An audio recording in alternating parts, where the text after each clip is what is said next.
Ciao a tutti e benvenuti. Oggi ho le cuffie OPPO Enco Air2 Pro e vi mostrerò come potete facilmente trovare le vostre cuffie.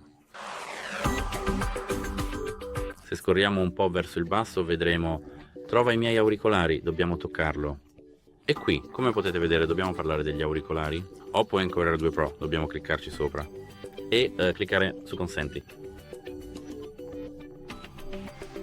Ora dobbiamo cliccare su questa freccia qui e trovare auricolari con audio. Gli auricolari vengono indossati per prevenire danni all'udito. Rimuovili prima di riprodurre il suono, ma questo è un errore. Dobbiamo cliccare su riproduci. Vedete, stanno riproducendo un suono.